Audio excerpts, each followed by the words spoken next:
সকালবেলা আরামে ঘুমাচ্ছিলাম, এমন সময় এসে ঘুমের 12টা বাজিয়ে দিল জান্নাত। একের পর এক ডাক দিয়েই যাচ্ছে। আমি বিরক্ত হয়ে চোখ খুলে তাকালাম। কি হয়েছে? এভাবে ষাঁড়ের মতো চেঁচাচ্ছিস কেন? কি আমি ষাঁড়ের মতো চেঁচাচ্ছি? তো আর কি? তাড়াতাড়ি ওঠো, আমার কলেজের জন্য লেট হয়ে যাচ্ছে।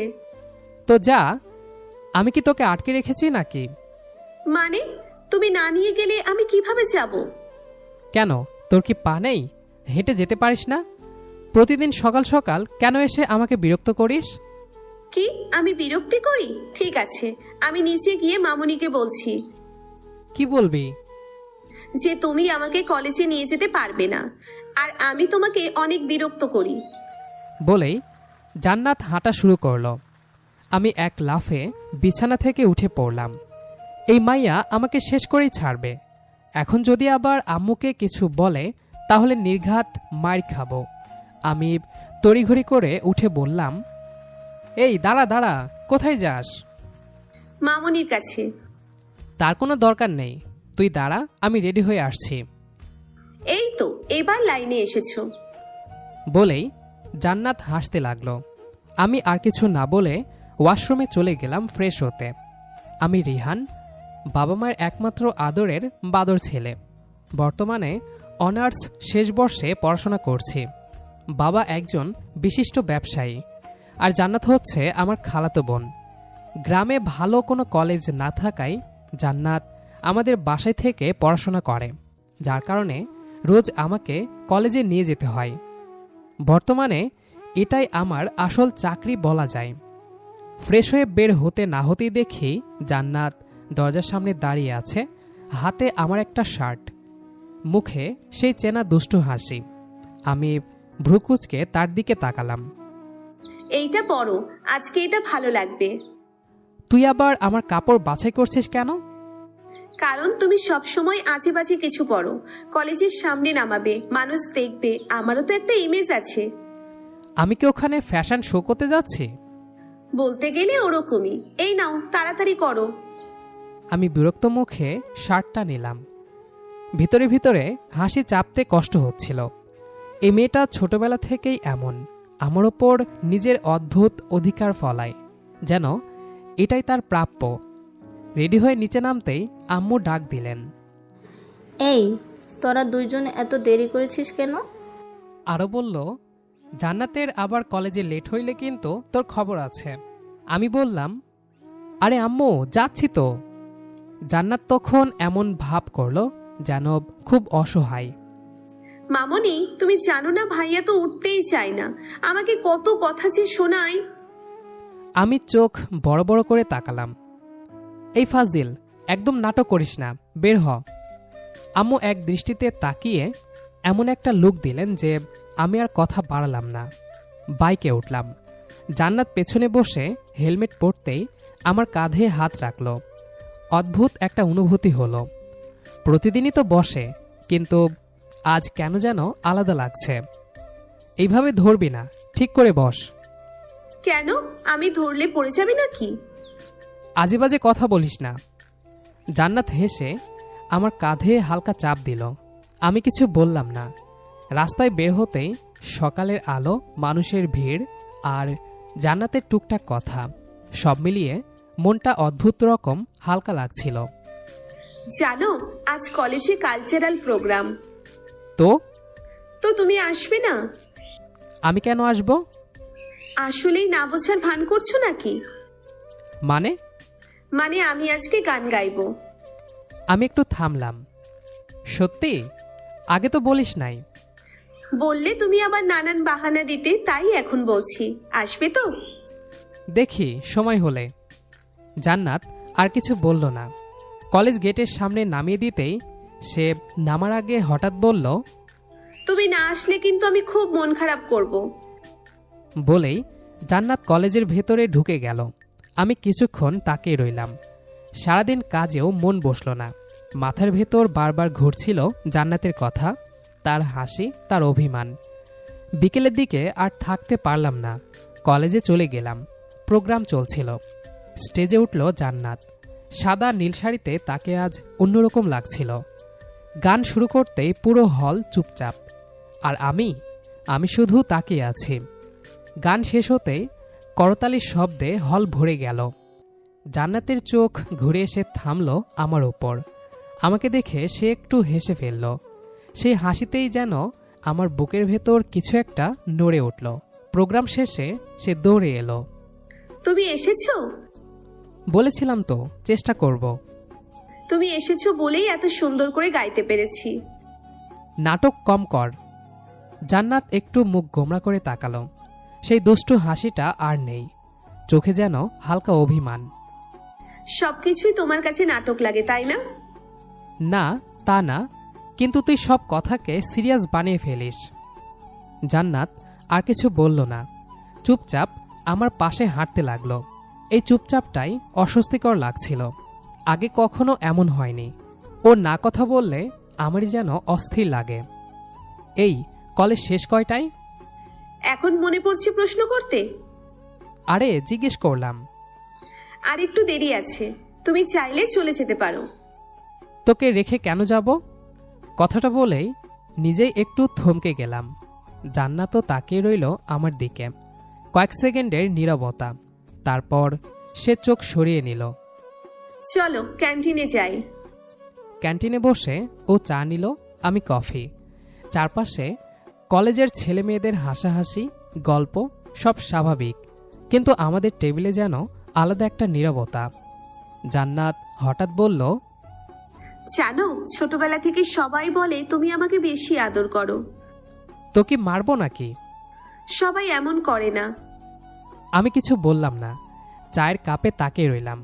কেন জানি কথাগুলো হালকা না ভারী লাগছে। তুমি কি কখনো ভেবেছো একদিন আমি আর কলেজে যাব না? মানে একদিন তো বড় হব, নিজের জীবন হবে, তখন কি হবে? আমি হেসে উড়িয়ে দিতে চাইলাম। তখন তোকে কেউ না কেউ বিয়ে করে নিয়ে যাবে। তুমি সব সময় এমন কথা বলো কেন? কেমন কথা? যেগুলো শুনলে আমার ভালো লাগে না। আমি চুপ করে গেলাম। বুঝতে পারছিলাম না কেন ভালো লাগে না, আর কেন সেটা আমার মাথার ভেতর ঘুরছে। কলেজ ছুটি হলে আমরা আবার বাইকে উঠলাম। এবার জান্নাত আগের মতো কাঁধে ভর দিল না, একটু দূরে বসলো। সেই দূরত্বটা অকারণেই চোখে লাগলো। এইভাবে বসেছিস কেন? এমনি। আমি আর কিছু বললাম না। বাসায় পৌঁছাতে পৌঁছাতে সন্ধ্যা নেমে এলো। নামার সময় জান্নাত হঠাৎ বলল, আজ তুমি এসেছো বলে ভালো লেগেছে। অনেক ভালো গান গেয়েছিস। গানটা তোমার জন্য ছিল না, তাহলে? নিজের জন্য। বলেই সে ভেতরে চলে গেল। আমি বাইরে দাঁড়িয়ে রইলাম কিছুক্ষণ। বুঝতে পারছিলাম না কেন বুকের ভেতর একটা অদ্ভুত খচখচানি শুরু হয়েছে। হালকা বাতাস বইছে, অথচ আমার মাথার ভেতর যেন ঝড়। আগে কখনো এমন হয়নি। জান্নাত ভেতরে ঢুকে গেলে আমি এতক্ষণ দাঁড়িয়ে থাকতাম না। রাতে খাওয়ার সময়ও জান্নাত খুব কম কথা বলল। আম্মুর প্রশ্নে শুধু ছোট ছোট উত্তর। আমার দিকে তাকালো ঠিকই, কিন্তু সেই আগের চোখ ভরা দুষ্টুমি নেই। আজ কলেজ কেমন গেল? ভালো। কালচারাল প্রোগ্রাম কেমন হলো? ভালোই। আমি চুপচাপ খেতে লাগলাম, অথচ মনে মনে চাইছিলাম ও নিজে থেকেই বলুক গান কেমন হয়েছে, কেউ কিছু বলেছে কিনা, যেমনটা আগে করত। খাওয়া শেষে জান্নাত উঠে নিজের ঘরে চলে গেল। আগে হলে আমাকে জ্বালাতে জ্বালাতে উঠত, আজ কিছুই না। আমি নিজের ঘরে এসে দরজা লাগালাম। বিছানায় শুয়ে ছাদের দিকে তাকালাম। মনে পড়ল ক্যান্টিনে বসে ওর বলা কথাগুলো। একদিন তো বড় হব, নিজের জীবন হবে। কেন জানি কথাটা কানে লেগে থাকলো। নিজের জীবন মানে আমি কি সেই জীবনের অংশ থাকব, নাকি বাদ পড়ে যাব? পরদিন সকালেও জান্নাত ডাকল না, নিজে নিজেই রেডি হলো। আমি ইচ্ছে করেই কিছু বললাম না, দেখলাম সে কিছু বলে কিনা। কিন্তু সে চুপচাপ নিচে নামলো। বাইকের সামনে দাঁড়িয়ে বলল, আজ আমি ফ্রেন্ডের সাথে যাব। কেন? এমনি।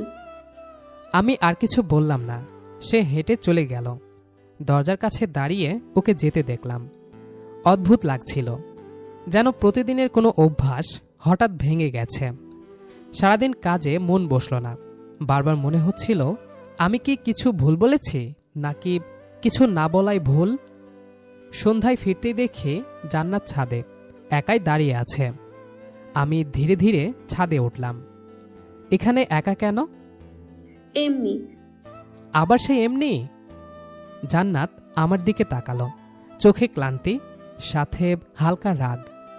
তুমি কি চাও আমি সবকিছুর ব্যাখ্যা দিই? না, কিন্তু হঠাৎ এত দূরে কেন যাচ্ছিস বুঝি না। হয়তো আগে খুব কাছে ছিলাম।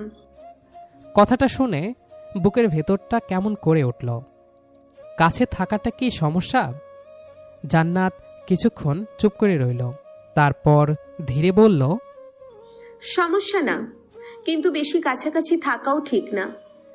আমি আর কিছু বললাম না, কারণ এই কথার ভেতরে এমন কিছু ছিল যেটা খণ্ডন করার সাহস আমার হয়নি। ছাদের একপাশে চুপচাপ দাঁড়িয়ে রইলাম আমরা দুজন। আকাশে তখন তারাগুলো ফুটে উঠেছে। আগে হলে জান্নাত আমাকে দেখিয়ে দেখিয়ে বলতো, এইটা দেখো, ওইটা দেখো। আজ সে নিজেই আকাশের দিকে তাকিয়ে আছে। হঠাৎ বলল, আমি যদি একদিন তোমাকে ছেড়ে দূরে চলে যাই তখন তোমার কেমন লাগবে? এসব কথা আসছে কোথা থেকে? এমনি প্রশ্ন। আমি শক্ত করে বললাম, ভালো লাগবে না। কেন? আমি থমকে গেলাম। এই প্রশ্নের উত্তরটা আমি নিজেও জানতাম না, নাকি জানতাম, কিন্তু বলতে ভয় পাচ্ছিলাম। কারণ কারণ তুই আমার অভ্যাস। জান্নাত হালকা হাসল, কিন্তু সেই হাসিতে আনন্দ নেই। অভ্যেস কিন্তু বদলানো যায়। বলেই সে ছাদ থেকে নেমে গেল। আমি একা দাঁড়িয়ে রইলাম। সেদিনের পর কিছুদিন জান্নাত নিজেকে খুব ব্যস্ত রাখল। কলেজ, ফ্রেন্ডস, পড়াশোনা সবকিছুর ভিড়ে যেন আমাকে একটু একটু করে দূরে সরিয়ে দিল। আমি বুঝতাম, কিন্তু বুঝেও কিছু বলতাম না, কারণ সম্পর্কটা এমন জায়গায় দাঁড়িয়েছিল যেখানে একটা ভুল কথাও সবকিছু নষ্ট করে দিতে পারে। আগে প্রতিদিন কলেজে নিয়ে যেতাম, এখন সপ্তাহে 2-3 দিন। বাকি দিনগুলোতে সে নিজেই যায়। কিন্তু অদ্ভুত ব্যাপার কি জানেন? যেদিন ও নিজে যেত সেদিনে আমার সকালটা ভারী লাগতো। একদিন দুপুরে আম্মু বললেন, জান্নাত আজ দেরিতে ফিরবে, গ্রুপ স্টাডি আছে। আচ্ছা বলেই চুপ করে গেলাম। কিন্তু কেন জানি বুকের ভেতরটা একটু কেমন করে উঠল। গ্রুপ স্টাডি নামটা আমার কাছে নতুন না, কিন্তু আজ সেটা অস্বস্তিকর লাগছিল। সন্ধ্যার দিকে বারান্দায় দাঁড়িয়েছিলাম। হঠাৎ গেটের শব্দ। জান্নাত ফিরেছে। আমি নিচে নামলাম। দেরি কেন আজ? সবাই মিলে স্টাডি করছিলাম। স্টাডি ভালো হলো? হুম। এই হুমগুলো আমাকে আগের মতো আর শান্ত করছিল না। আমি বুঝতে পারছিলাম ও আমাকে এড়িয়ে যাচ্ছে না, শুধু নিজের ভেতরে গুটিয়ে নিচ্ছে। পরদিন সকালে হঠাৎ জান্নাত নিজেই ডাকল, আজ কি তুমি ফ্রি? কেন? লাইব্রেরি যাব। একা যেতে পারিস তো।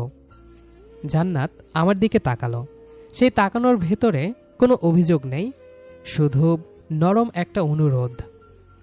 তাও যদি সময় থাকে? আমি আর কিছু বললাম না। চাবি তুলে নিলাম। লাইব্রেরিতে বসে ও পড়ছিল। আমি একটু দূরে বসেছিলাম। মাঝে মাঝে চোখ উঠিয়ে তাকাতাম। ও পড়ায় মন দিচ্ছে, কিন্তু ভ্রু কুঁচকে আছে। বুঝছিস না? না, বুঝছি। তাহলে এমন মুখ করছিস কেন? কিছু কিছু জিনিস পড়েও বোঝা যায় না। যেমন? জান্নাত বই বন্ধ করল। যেমন মানুষ। আমি তাকিয়ে রইলাম। এই মেয়েটা কবে থেকে এত গভীর কথা বলতে শিখল? লাইব্রেরি থেকে ফেরার পথে হঠাৎ বৃষ্টি নামল, হালকা বৃষ্টি। আমরা দুজন দাঁড়িয়ে গেলাম একটা দোকানের ছাউনির নিচে। আগে এমন বৃষ্টি হলে তুমি বলতে চল ভিজি। আর এখন? এখন বলো না, আগে তুমি এমন ছিলে না। বৃষ্টি পড়ছিল, আমাদের মাঝখানে 1 হাত দূরত্ব। হঠাৎ জান্নাতের হাত কেঁপে উঠল। ঠান্ডা লাগছে? একটু। আমি জ্যাকেট খুলে ওর দিকে বাড়িয়ে দিলাম। ও নিতে চাইছিল না। নে। তাহলে তুমি? আমার ঠান্ডা লাগছে না। জান্নাত ধীরে ধীরে জ্যাকেটটা নিল। হাতটা আমার হাতে লেগে গেল। দুজনে একটু থমকে গেলাম। বৃষ্টির শব্দটা হঠাৎ খুবই স্পষ্ট শোনা যাচ্ছিল। জান্নাত চোখ নামিয়ে নিল। আমি হাতটা সরিয়ে নিলাম, কিন্তু বুকের ভেতরের অস্থিরতাটা আর সরল না। দোকানের ছাউনির নিচে দাঁড়িয়ে রইলাম দুজন। কেউ কথা বলছে না। এই নীরবতাটা অদ্ভুত। আগে এমন নীরবতা কখনো ভারী লাগতো না। আজ সেটা বুকের উপর চাপ দিচ্ছে। বৃষ্টি একটু কমতেই আমরা বাইকে উঠলাম। আজ জান্নাত পেছনে বসে আমার কাঁধে হাত রাখল না, হালকা দূরে বসে রইল। এই ছোট্ট দূরত্বটাই আমাকে সবচেয়ে বেশি নাড়া দিল। বাসায় পৌঁছে দুজনে আলাদা আলাদা হয়ে গেলাম। সেই রাতটা আমার জন্য ভীষণ লম্বা ছিল। ঘুম আসছিল না। বারবার জান্নাতের কথাগুলো মনে পড়ছিল। কিন্তু আমি কি অভ্যাস বলেই ওকে চাই, নাকি তার চেয়েও বেশি কিছু? পরদিন সকাল। আজ আর জান্নাত আমাকে ডাকতে আসেনি, নিজে নিজেই রেডি হয়ে বেরিয়ে গেছে। আমি জানালা দিয়ে ওকে যেতে দেখলাম। মনে হলো যেন কেউ আমার হাতের ভেতর থেকে ধীরে ধীরে কিছু সরিয়ে নিচ্ছে, আর আমি শুধু দাঁড়িয়ে দেখছি। সন্ধ্যায় ফিরতে দেখি জান্নাত আবার ছাদে একাই দাঁড়িয়ে আছে। আমি আর দেরি করলাম না, ছাদে উঠে গেলাম। প্রতিদিন একা একা এখানে দাঁড়াস কেন? এখানে দাঁড়ালে মাথাটা একটু হালকা হয়। আমার সাথে কথা বললে হালকা হয় না? জান্নাত ধীরে আমার দিকে তাকালো। চোখে কোনো দুষ্টুমি নেই, শুধু ক্লান্তি। সব কথা কি বলা যায়? আমি কিছুক্ষণ চুপ করে রইলাম। তারপর বললাম, আগে তো সব বলতিস। আগে তুমি সব শুনতে চাইতে। আমি এখনো চাই। তাহলে কেন প্রতিবার আমি কিছু বলতে গেলে তুমি বলো নাটক করিস না? আমি মাথা নিচু করে ফেললাম। বুঝলাম অজান্তেই কতবার ওকে থামিয়ে দিয়েছে। জান্নাত, আমি কখনো চাইনি তুই দূরে যা। কিন্তু আমি যাচ্ছি, বুঝছো না? না। এটাই তো সমস্যা। কিছুক্ষণ চুপচাপ দাঁড়িয়ে রইলাম। হাওয়াটা ঠান্ডা, আকাশে চাঁদ উঠেছে। আমি হঠাৎ বললাম, তুই যদি একদিন সত্যি সত্যি দূরে চলে যাস, আমি সহ্য করতে পারবো না। এই কথা আগে তো কখনো বলনি। কারণ আগে নিজেও বুঝিনি। এখন বুঝেছো? কি বুঝেছো? আমি ওর দিকে তাকালাম। এই প্রথম চোখ এড়িয়ে গেলাম না। বুঝেছি তুই শুধু আমার অভ্যাস না, তুই আমার দিন, আমার সকাল, তুই আমার বিকাল, আমার বিরক্তি, আমার শান্তি, তুই আমার সব। তাহলে এতদিন আমাকে কেন দূরে ঠেলেছো? কারণ আমি ভয় পেয়েছিলাম তুই আমার খালাতো বোন। এই কথাটা আমাকে আটকে রেখেছিল। মানুষ কি বলবে, পরিবার কি ভাববে, এসব ভেবে ভেবে নিজের অনুভূতিটাকে অস্বীকার করেছে। জান্নাত ধীরে ধীরে আমার কাছে এগিয়ে এলো। আর এখন? এখন আর পারছি না। কি পারছো না? তোকে ছাড়া থাকতে পারছি না। এই কথাটা শুনে জান্নাত আর নিজেকে সামলাতে পারল না। চোখের পানি গড়িয়ে পড়ল। জানো, আমি কত দিন ধরে শুধু এই কথাটার অপেক্ষা করছিলাম। সত্যি? হ্যাঁ, আমি দূরে যাচ্ছিলাম না। আমি দেখছিলাম তুমি নিজে থেকে আমাকে ধরো কিনা। আমি কি দেরি করে ফেলেছি? না, কিন্তু আর দেরি করো না। আমি ধীরে ধীরে ওর হাত ধরলাম। এইবার ও হাত সরালো না। জান্নাত, আমি তোকে ভালোবাসি। এই প্রথম শব্দটা উচ্চারণ করলাম। মুখে বলতেই মনে হলো বুকের ভেতর জমে থাকা সব ভয় হালকা হয়ে গেছে। জান্নাত ফিসফিস করে বলল, আমি তো অনেক আগেই ভালোবেসে ফেলেছি। ছাদের বাতাসটা হঠাৎ কেমন থমথমে লাগছিল। জান্নাত ধীরে হাত ছাড়ল। তুমি জানো এই কথাটা শোনার জন্য আমি কতবার দেখেছি? না। জানলে হয়তো অনেক আগেই বলতে। আমি জান্নাতের দিকে ধীরে এগিয়ে গেলাম। জান্নাত, আজ থেকে তুই আমার কাছে শুধু খালাতো বোন না, তুই আমার আগামীর পথ চলার সাথী। আমি চাই আমাদের সকাল বিকাল রাত সব একসাথে কাটুক। জান্নাত হঠাৎ কাঁপতে লাগলো। তার হাত আমার হাতের মধ্যে আরো শক্ত করে চেপে ধরে। চোখে জল, কিন্তু সেই জল আনন্দের, ভালোবাসার। তুমি কি সত্যিই সব সময় পাশে থাকবে? হ্যাঁ, প্রতিটি দিন, প্রতিটি মুহূর্ত। আমার ভেতর আর কোনো ভয় নেই, শুধু তুই, আর কিছুই চাই না। জান্নাত একটু এগিয়ে এসে আমার গাল স্পর্শ করল। ওর স্পর্শে হঠাৎ বুকের ভেতর গরম হয়ে গেল। একসময় ছোটবেলায় যে দুষ্টুমি খুনসুটি হতো, আজ সেই খুনসুটি আর নেই। জান্নাত, তুই আমার জীবনের সবচেয়ে বড় অভ্যাস। তুই আমার স্বপ্ন, আমার শান্তি, আমার ঝড়। আমি চাই এই সব কিছু একসাথে ভাগাভাগি করব আমরা। আমি ভেবেছিলাম তুমি কখনো এই অনুভূতি স্বীকার করবে না। কিন্তু আমি করেছি।